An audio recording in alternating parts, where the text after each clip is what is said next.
பொதுவாக நிறைய பேருக்கு வந்து இந்த முளைகட்டின தானியம் பயிறு இதெல்லாம் சமைச்சு சாப்பிடணுங்கிறது ரொம்ப ஆசைங்க. ஆனால் அதை எப்படி ப்ரிப்பேர் பண்ணுறதுன்னு தெரியாமல் கஷ்டப்படுறாங்க. ஏன்னா எல்லாமே போய் நம்ம கடையில் வாங்கிட்டு வந்து செஞ்சு பழக்கமாகி போச்சுங்களா. ஒரு தடவை நம்ம வீட்லேயும் செஞ்சு அதை ட்ரை பண்ணலாமேங்கிற ஒரு ஆசை இருக்கும். அந்த மாதிரி நினைக்கிறவங்களுக்கு நான் ஒரு ஈஸியான வழி சொல்லித்தரேங்க.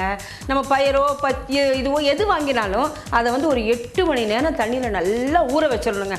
ஊற வச்சதுக்கப்புறம் அந்த தண்ணியை மெதுவாக வடிச்சிட்டு ஹாட் பேக் இருக்குங்க, ஹாட் பேக்கு, அந்த ஹாட் பேக்கில் இதை கொட்டி நல்ல டைட்டாக மூடி ஒரு நாள் விட்டுட்டு மறுநாளைக்கு நீங்கள் திறந்து பாருங்களேன். உங்களுக்கு எந்த அளவுக்கு வேணுமோ அந்த அளவுக்கு அதில் தானியம் நல்லா முளைச்சி விளைவிட்டு வந்திருக்கோங்க.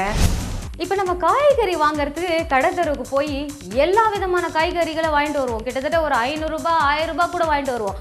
ஆனால் இந்த கருவேப்பிலையை மட்டும் கொஞ்சோண்டு கொசுறு கொடுங்கன்னு வாங்கிட்டு வராமல் யாருமே இருக்கவே முடியாது. ஆனால் அப்படி வாங்கிட்டு வந்த கருவேப்பிலை ஒரே நாளில் காஞ்சி போச்சுன்னா ரொம்ப வருத்தப்படுவாங்க. அந்த கருவேப்பிலை காஞ்சி போகாமல் இருக்கணும்னா என்ன தெரியுமா பண்ணாங்க, அது மேலே ஒரு அலுமினிய பாத்திரத்தை மூடி வச்சிங்கன்னு வச்சிங்களேன், கருவேப்பிலை காஞ்சே போகாதுங்க. நம்ம வெண்ணெய் காய்ச்சும் போது கொஞ்சோண்டு மிளகுத்தூள் போடுங்க, நல்ல நெய் வாசனையாக இருக்கும். அதோட மறுபடியும் கொஞ்சோண்டு அதாங்க முருங்கைக்கீரை, அதுவும் போடுங்க, நல்ல டேஸ்ட்டாக இருக்கும். என்ன சமையலோ என்ன சமையலோ